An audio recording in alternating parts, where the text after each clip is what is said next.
What's up guys, Mitchell Naps here, and in today's video I'm bringing to you my updated rifle setup for my LCT AKMS. Quite a few changes have been made ever since my last rifle setup for this gun, so I'm gonna walk you through them. Alright, so if you haven't seen my last one, I'll leave a link in the description so you can watch that one if you wish, see some of the differences and the big changes that I made, but I will mention them here regardless. So, where to start? So, probably the biggest change that I've made to this gun is I've upgraded the MOSFET to a Gate Titan. So, as you can see, got it wired here. Now, because it's a Gate Titan, it has Dean's connection to it, so I still have to get I'm gonna have to get a new battery for it, which with Dean's connector. The main reason why I upgraded the MOSFET on this gun is because I had a MOSFET in here before, but it was a basic one, and if you know anything about airsoft guns with version 3 style gearboxes, even when you upgrade it to a basic MOSFET, the trigger response is not that good, or the reset of it is not very good either.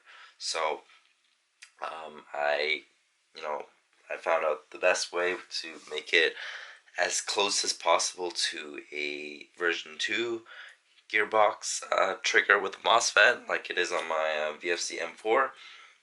Had to spill some extra money on a Gate Titan for version 3. So I'll show you the trigger response for this now. It is pretty crazy. So yeah, put it on semi-auto and just listen. Right, I'm barely touching that, and it's like crazy. So it's very short reset, very like short trigger pull. Yeah. There's no reset click or anything like that, which kind of weird. Would have been nice if they had that, but faster with my right finger. There we go.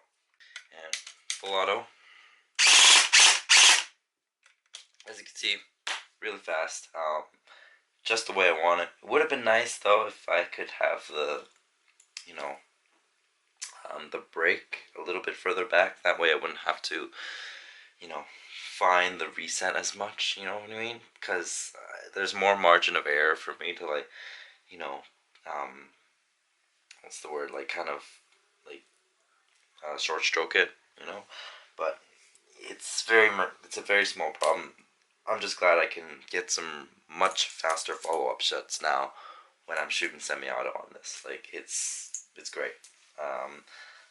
That's like the number one upgrade or change that I've made to this gun that I'm really happy about. So that's that. Just go ahead and unplug this now. Other changes I've made, I did as usual have my pressure pad with a Cloud Defense mount right at the bottom here. Unfortunately, the wire broke on me. It's just not working properly anymore, so I'm getting a new one right now. That way I can install it back onto my flashlight, which is right here. Okay, see that? And the biggest change that I've made is, if you remember on my old setup, or if you've seen my old video, I had an IR laser at the back here, and I was kind of angled so that way it would be going along the side here, right? And I decided to change that or get rid of that, because I didn't like that I wouldn't be able to activate it with my support hand when I'm firing. So I like that with my M4, obviously.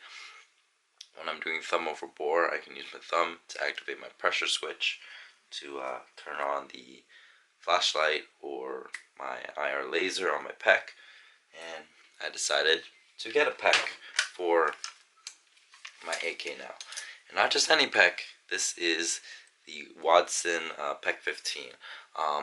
Got this on AliExpress, and actually what's really great about it is that it has both an IR laser, a green laser, because I got the green laser version, and it actually has true IR illumination on it. So not just a flashlight, an actual IR illuminator.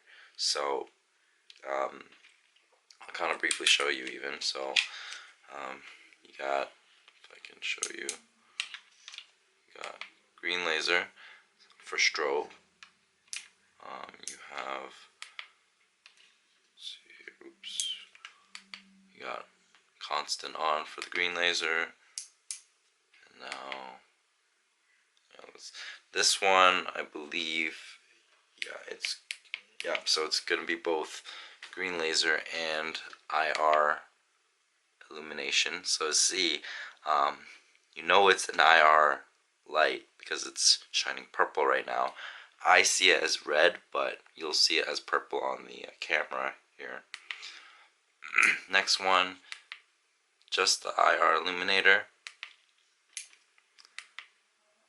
strobe IR, and then this is going to be basically like if I'm not holding it down, then it'll just shut off. So it's like temporary IR. Next one is, this is where the IR laser comes in. If I can, there we go. You can kind of see that now. Yeah. Okay, there we go. So yeah, you can see the IR laser there.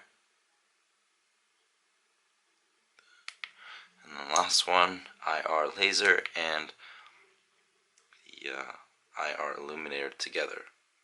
So this is going to be the my go-to mode if I'm doing night vision stuff for any future games that I do.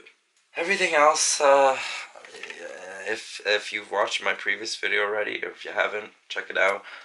Everything's pretty much the same. Still got the same red dot. Still got the same, M600 flashlight. And yeah, that's pretty much it with, all these rails that I've added to it. And yeah, it still works really well for me. If you have questions, let me know down in the comments below. Otherwise, thank you guys so much for watching. Hope to see you guys in my future videos. Till next time, peace out, guys.